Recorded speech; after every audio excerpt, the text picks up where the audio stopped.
Have you ever tried to have a serious conversation with your wife and felt like everything you said came out wrong? You were trying to be calm. You were trying to fix things. But somehow it ended with her upset. You frustrated. And both of you feeling more distant than before. It's one of the biggest struggles men face in marriage, wanting to communicate but not knowing how to do it in a way that connects instead of creates tension. Here's the truth. Most men don't mean to be disrespectful or cold. But when stress hits, or emotions rise, the way we communicate can unintentionally shut our wives down. We raise our tone, get defensive, or pull back completely, and each time, it chips away at the trust and closeness between you. But communication isn't about being perfect. It's about learning to speak with love and respect even when things get hard. And the good news is, that's a skill every man can learn.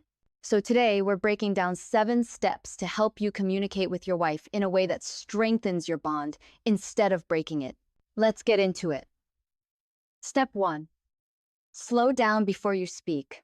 When something triggers you, maybe she says something that feels unfair or you feel misunderstood, your instinct might be to react right away. But reacting too fast almost always makes things worse. It's like trying to fix a car engine while it's still running, you just end up making more noise. The key is to pause. Take a deep breath before you answer. Even a few seconds of calm can completely change how the conversation goes. If you need more time, say something like, "I want to talk about this, but I need a minute to cool off first." That shows maturity and control, not weakness. Most arguments don't start because of what we say, they start because of how we say it. Slowing down gives you the space to choose your words with purpose, not emotion. Step 2. Listen to understand, not to win. This one's big. Most men listen with the goal of responding, not understanding. While she's talking, you're already building your counterpoint in your head. But when you do that, you're not actually hearing her, you're preparing your defense. Your wife doesn't need you to fix her feelings. She needs to feel heard.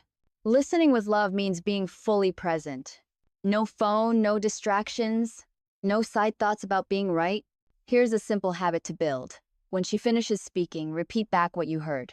Say, "So what you're saying is," or "You feel like." It might feel awkward at first, but it shows her you care enough to make sure you understand her correctly. And when she feels heard, her defenses drop, making it easier for her to listen to you in return. Step 3. Keep your tone calm, even when your emotions aren't. Your tone often matters more than your words. You can say the right thing the wrong way, and it'll sound disrespectful or cold. When voices rise, emotions escalate, and it becomes about power, not connection. If your wife starts getting emotional, your job isn't to match her tone, it's to ground the conversation. Speak slower, lower, and with steady energy. You might say, "I'm not angry at you.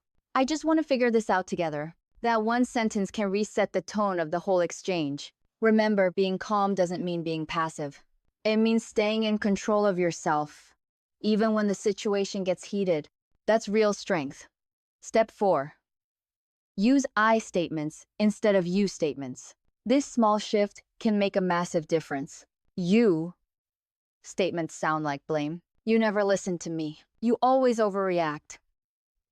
You make me feel disrespected." The moment she hears you, she's on defense. But I statements take responsibility for your feelings. "I feel unheard when we talk like this. I get frustrated when I don't understand what you need." It's the same message, but without the attack. Here's a simple rule to follow. If your sentence starts with "you always" or "you never," stop. Rephrase it from your perspective instead. That one change alone can turn a potential argument into a productive conversation. Step 5. Validate her emotions, even if you don't agree. This one takes emotional discipline. When your wife feels hurt, frustrated, or upset about something that doesn't make sense to you, your instinct might be to explain why she's wrong or overreacting, but that never works. Logic can't fix emotion, it only fuels it. Validation doesn't mean you agree. It means you understand how she feels. You can say, "I can see why that would bother you." Or, "That makes sense. You've had a lot on your plate." It's not about proving who's right.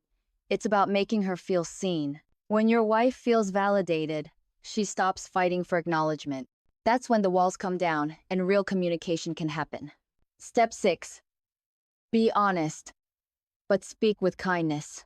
Honesty is essential in marriage, but honesty without kindness can do more harm than good. Saying, "I'm just being real," doesn't excuse being harsh.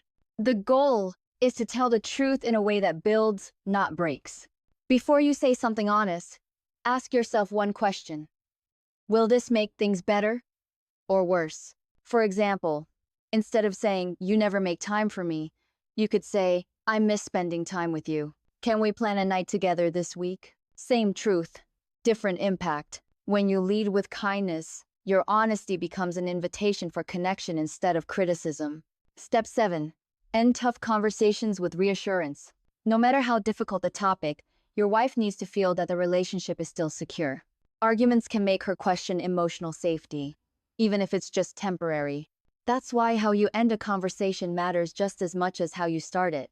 After resolving or even pausing a tough discussion, take a moment to reconnect. You might say, "We didn't fix everything, but I love you and I'm not going anywhere." Or, "I know that was hard to talk about, but I'm glad we did." Those few words remind her you're on the same team. It's not weakness, it's leadership. You're setting the tone that even when things get hard, you stay committed and grounded. Now let's quickly recap the 7 steps to communicate with love and respect. Step 1. Slow down before you speak. Control the moment instead of reacting to it. Step 2. Listen to understand, not to win. Make her feel heard. Step 3. Keep your tone calm. Strength shows in control, not volume. Step 4. Use I statements, not you statements. Own your feelings instead of assigning blame. Step 5.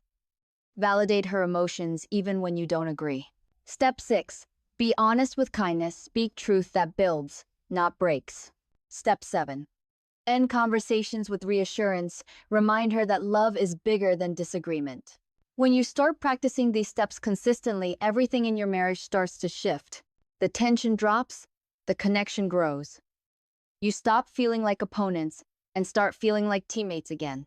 Because love and respect aren't about being perfect at communication, they're about showing up with intention.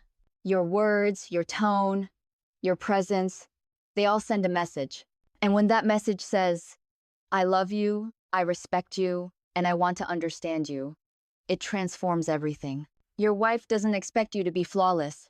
She just wants to feel safe with you, to know that she can talk, disagree, and still feel loved at the end of the day. So ask yourself this. Which of these 7 steps do you need to work on first? Like, comment, and subscribe to Stronger Together for more marriage and relationship advice for men. Because when you grow stronger in how you communicate, your marriage grows stronger too, and that's what being a good husband is all about.